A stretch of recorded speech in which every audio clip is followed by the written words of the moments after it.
여러분 이재명 영장 기각 소식 다들 들으셨죠? 어떠십니까? 아침밥이 안 넘어갈 정도로 너무 실망이 크십니까? 아니면 오히려 잘 됐다. 전화위복이다. 아니야. 그렇게 되는 것이 오히려 총선거에는 국민의힘이 승기를 잡을 수 있는 거야. 이런 생각이십니까? 어느 쪽이십니까? 지금 검찰은 이제 여러 가지 공식적인 반응과 앞으로의 그 전략 같은 것이 나오고 있는데 일단 영장은 다시 청구 안 한답니다. 일부 언론들이 지금 잘못 전달하고 있는 것이 뭐 수사를 보강해가지고 영장을 재청구한다 이런 얘기 있는데 끝!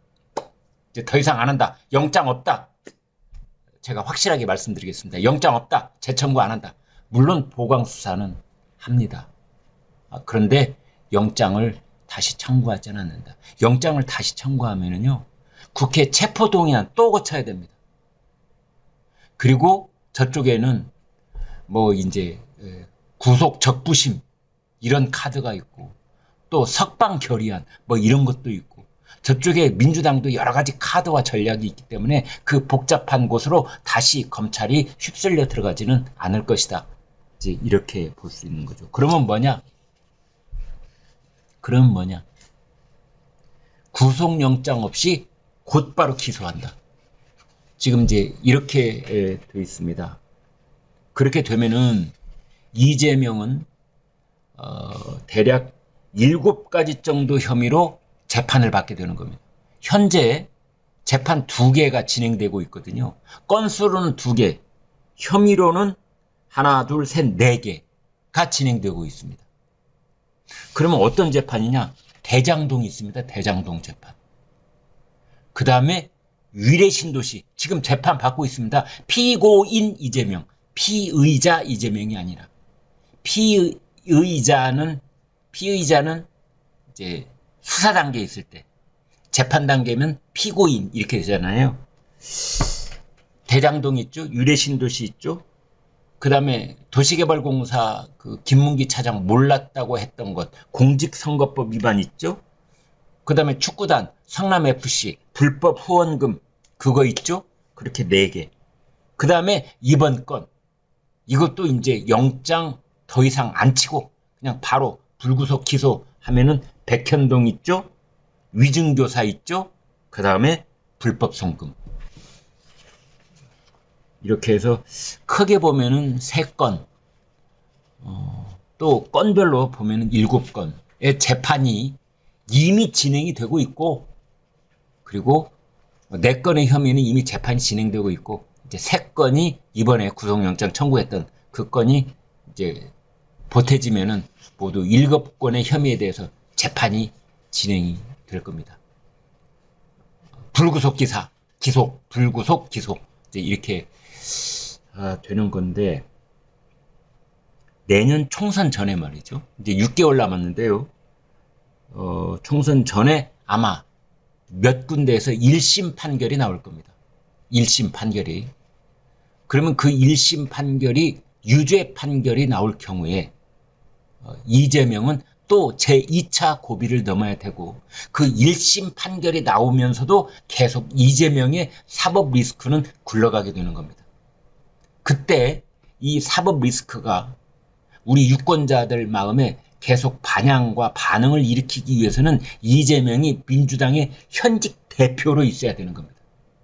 이재명이 민주당의 현직 대표로 있으면서 재판을 받으면서 그것이 당선 무효용 이상의 혹은 징역형의 1심 판결이 나오면 그것은 또다시 총선에 큰 영향을 미칠 것으로 그렇게 예상을 해볼 수 있습니다. 심지어 그런 경우에는 1심 판결을 내리면서 징역형을 선고하는 경우에 판사가 이재명을 법정 구속을 할 수가 있습니다. 검찰이 구속영장 청구하고 뭐 체포 동의안 뭐 받고 뭐 국회 절차 거치고 뭐 석방 결의안이 있고 뭐 구속 적부심이 있고 이 복잡한 것들을 싹 쓸어내버리면서 1심 판결을 내릴 때 1심 선고를 할 때 재판장이 법정 구속 하면은 바로 쇠고랑 차고 구치소에 들어가야 되는 겁니다. 이제 그것이 금년 12월 달에 있을지 내년 1월, 2월쯤에 있을지 두고 봐야 되는 것이죠. 그래서 이재명의 사법 리스크는 어떻다? 계속된다. 이렇게 봐야 되는 겁니다. 검찰이 반응을 내놨군요. 영장이 기각된 것에 대해서 모순이다 그렇습니다. 왜냐하면은 이번에 검찰이 구속영장을 청구한 세 가지 혐의 중에 하나가 위증교사인데 그 위증교사에 대해서 유창훈 영장 전담 부장판사가 뭐라고 했느냐? 소명된다 그랬어요. 그 범죄의 혐의가 소명된다.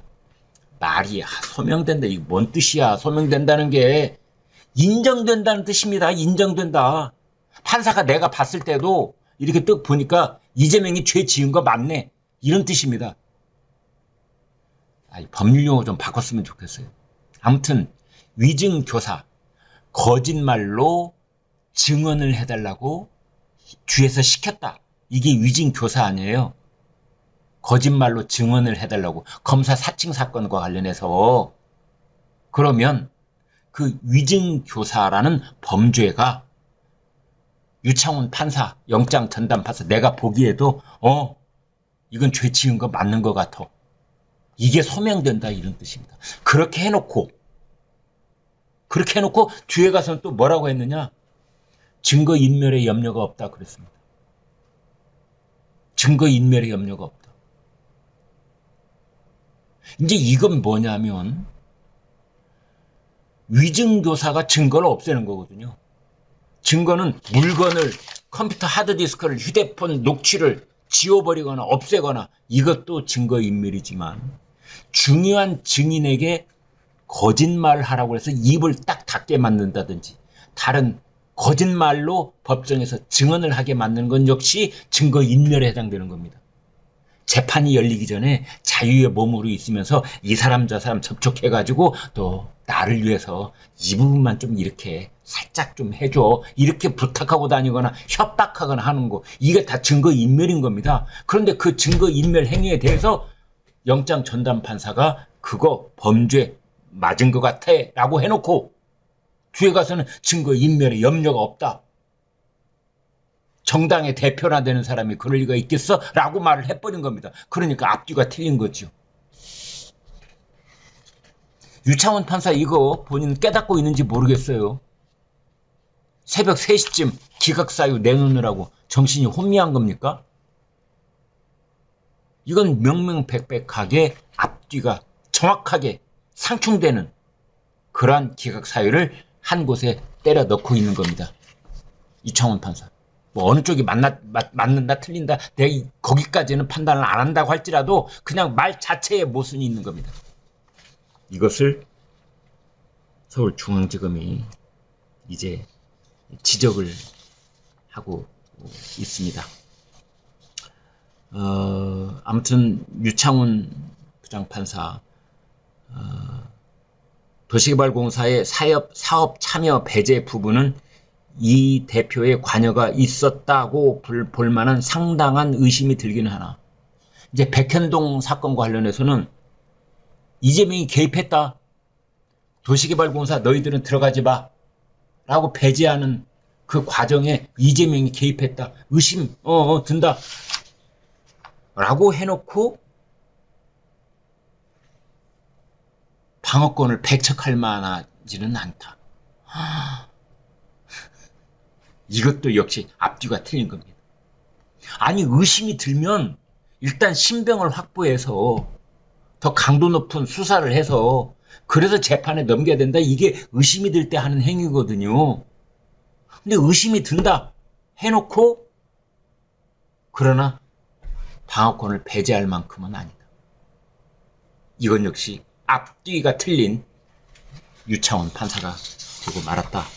이런 건데 그래서 검찰은 이제 더 이상 그 한 사람이 이런 중대 사건을 판단해버리는 우리나라 영장실질심사제도라는 것 1997년도에 만들어진 건데요.